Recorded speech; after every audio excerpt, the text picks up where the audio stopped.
Tenho batido ultimamente na tese de pacificação e, ao mesmo tempo, na tese da inconsistência dos ataques ao presidente Bolsonaro. Quero dizer o seguinte: eu sou conservador, mas voto em conservadores.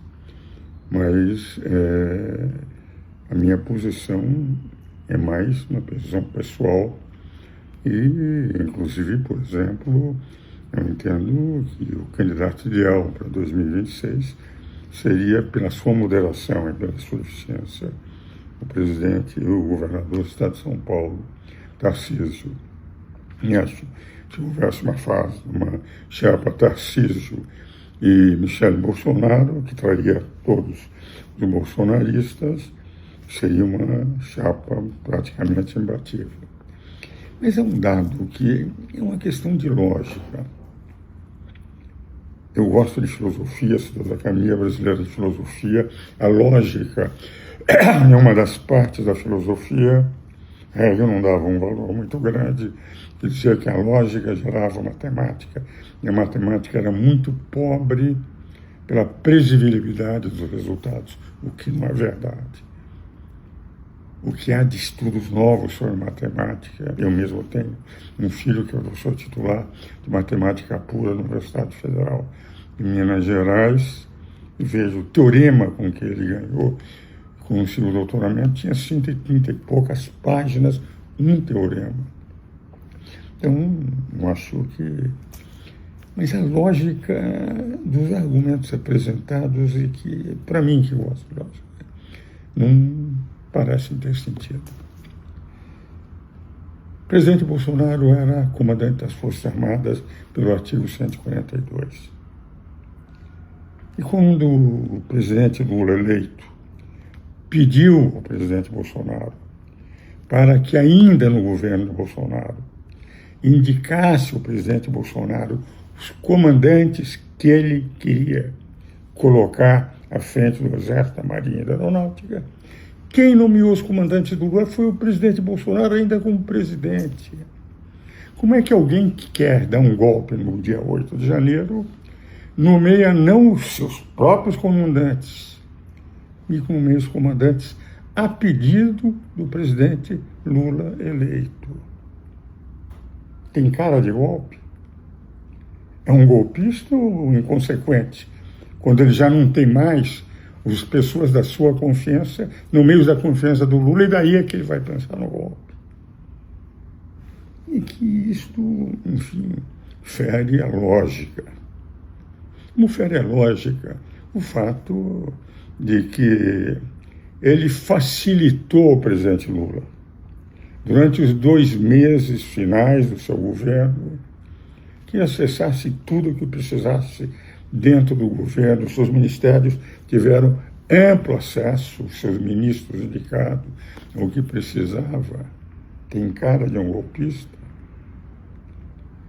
E ele, no momento que permitiu a indicação dos novos militares, foi para os Estados Unidos. Vale dizer, comandantes de confiança do presidente Lula, presidente Bolsonaro fora, e uma baderna feita por pessoas cujas grandes armas não eram canhões, tanques, fuzis, mas estilingues. A minha cabeça, apesar dos 90 anos, os senhores vão dizer, é possível que já não esteja raciocinando mais bem, não vejo lógica em dizer golpista, dirigido de lá, por nomeou os comandantes, mas ia dar um golpe com oficiais oficiais subalternos, os generais, e generais de pijama de reserva. E não há nenhuma palavra, a não ser delação premiada, que diga que ele realmente estaria disposto a dar um golpe. Basta dizer que a própria entrevista que ele deu para a Folha de São Paulo era uma entrevista tranquila. Conversavam sobre tudo, mas em nenhum momento ele, pessoalmente, falou em golpe. Estado de sítio, já disse aos senhores, uma situação, um instituto constitucional, isso pode ser decretado com o apoio da maioria do Congresso. Então, lógica que deve nortear o pensamento de qualquer jurista. Quando chega, tem que ver a lei se aplica aos fatos. A própria atentado violento tem que haver atos. Não houve nenhum ato de militar para mostrar que houve um atentado. E um bando de baderneiros, sem direção, pessoas sem passado, com estilingues evidentes.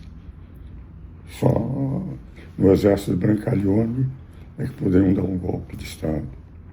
E dizer, não, mas a pressão eles estavam fazendo desde o dia 30, o 1º de novembro, quando Lula já tinha sido eleito, em frente aos quartéis, multidões em frente aos quartéis. Quantos militares saíram à rua para dizer, vocês têm razão? Nenhum. Respeitavam a vontade do povo gritar, mas nenhum teve a intenção de sair com tropas.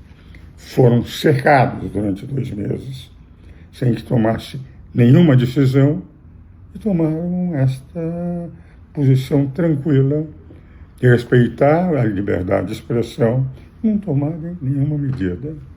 Então, pessoalmente, me parece falta de lógica, é uma narrativa, não corresponde aos fatos. Eu continuo insistindo para que haja, enfim, que se alimentem todos aqueles que são contra o Bolsonaro, que eu também critico por não ter a liturgia do cargo, mas que foi um bom presidente, deixou 54 bilhões de reais para serem gastos pelo presidente Lula, como superávit do orçamento, que gerou prejuízos, déficits, no mês de ano 2023 e 2024, o presidente Lula.